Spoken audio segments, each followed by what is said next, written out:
The medieval period wasn't just knights in shining armor and fair maidens, it was a dark, twisted time filled with brutal realities and bizarre events that history class conveniently glosses over. During the Albigensian Crusade, a grim chapter in medieval history, the city of Béziers became the site of one of the most chilling massacres ever recorded. The Crusade, launched by the Catholic Church to root out the Cathar heresy in southern France, reached its bloody peak when the city was besieged. Faced with the problem of distinguishing Cathars from Catholics among the city's population, the papal legate reportedly gave the horrifying order, quote, "Kill them all, God will know his own." This command led to the indiscriminate slaughter of tens of thousands of people, demonstrating the extreme lengths to which religious zealotry could go in the Middle Ages. The Middle Ages were rife with myths and superstitions, but one of the most disturbing and damaging was the blood libel.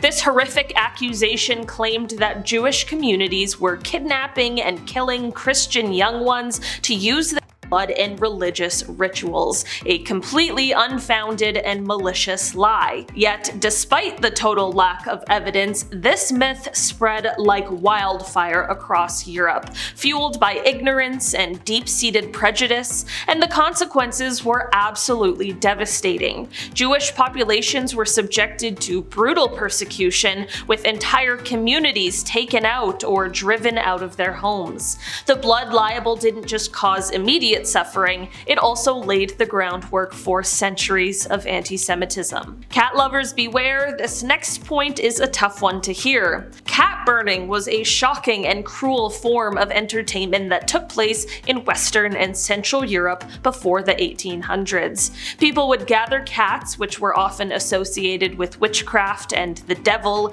and throw them onto bonfires. This gruesome practice was a part of various festivities, especially during the medieval and early modern periods, where cats were burned as symbols of evil. One infamous example comes from 16th century Paris, where the burning of cats was a major event at the Midsummer's Fair. Spectators would watch as dozens of cats trapped in nets were lowered into the flames. This wasn't just a Parisian phenomenon. Across regions like Burgundy, Lorraine, and Metz, people would tie cats to maypoles or chase them through the streets after setting them on fire, all in the name of superstition and celebration. Next up today, meet Christman Genipperteinga, a notorious figure from the 16th century who may or may not have existed. According to legend, Chris was a German serial killer and bandit who terrorized the countryside for 13 years,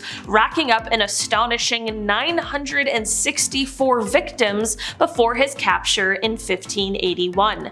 His crimes were first documented right after his death, but historians are still unsure if he was a real person or just a chilling story passed down through the ages. The tale goes that he lived in a well-furnished cave near Bernkastel, where he could easily monitor the roads leading to major cities like Trier and Luxembourg. From this hideout, he conducted highway robberies, hoarding his loot, and committing gruesome crimes. One of the most disturbing aspects of his story involves the kidnapping of a woman whom he kept and forced to work for him. His reign of terror ended when his captive managed to escape and alert the authorities in Bernkastel. She led a group of armed men to his lair, where they then discovered an enormous stash of stolen goods. He was arrested, found guilty, and sentenced to death by the brutal method of the breaking wheel, a punishment that he allegedly survived for 9 agonizing days before finally dying. The Cagots were a mysterious and persecuted group that lived in parts of France and northern Spain,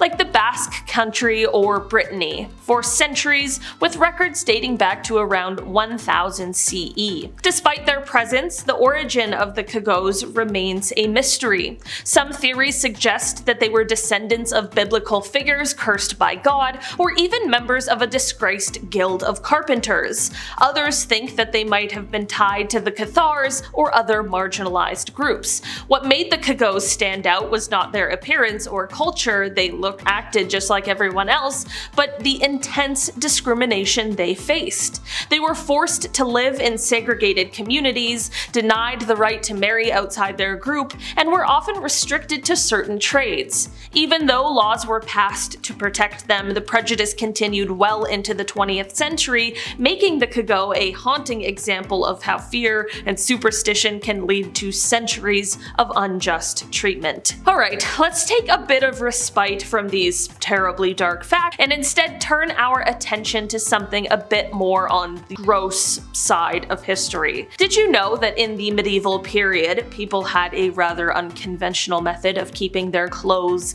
flea-free? They would store their garments near the toilet shaft because the ammonia fumes from the waste were strong enough to kill any pesky fleas. Eleanor of Aquitaine was one of the most formidable women in the Middle Ages, but her story took a wild turn during the Second Crusade. So imagine this: a queen leading her own troops into battle, dressed in armor, a bold and scandalous move for a woman of her time. But despite her bravery, the crusade was a total disaster. Eleanor's role in the failure didn't go unnoticed, and the backlash was so intense that it played a part in the eventual annulment of her marriage to King Louis VII. This tale highlights just how risky it was for women to hold power back then, and the extraordinary lengths they had to go to keep it. The Knights Templar were one of the most powerful and wealthy military orders in medieval Europe, and they were feared and respected by many. But their story took a very dark turn when King Philip IV of France, eyeing their riches, accused them of heresy and disbanded the order in 1312. The Templars were subjected to brutal torment, with many meeting grisly ends. Among them was Jacques du Molay, the Grand Master who, as legend has it, uttered a chilling curse from the flames of his execution. Jacques reportedly cursed both King Philip and Pope Clement V, predicting that they would follow him to the grave within a year. Strangely enough, both men did die within that time frame, giving birth to the eerie legend of the Templar curse. This tale of revenge from beyond the grave added a haunting mystique to the tragic downfall of the Templars, making it one of the most enduring and disturbing stories from the medieval era. The Angevin Dynasty, ruling over England and parts of France during the medieval period, had a reputation that was as dark as it was powerful. These rulers, including the notorious King Henry II, were rumored to have a sinister ancestry linked to the myth of Melusine, a half-serpent, half-woman figure who supposedly cursed her descendants. This legend wasn't just a spooky story, it was whispered as an explanation for the Angevins' often brutal reign. Take, for instance, Henry II's involvement in the killing of Thomas Becket, the Archbishop of Canterbury. Henry's infamous outburst, "Will no one rid me of this turbulent priest," led to Becket's assassination by knights loyal to the king.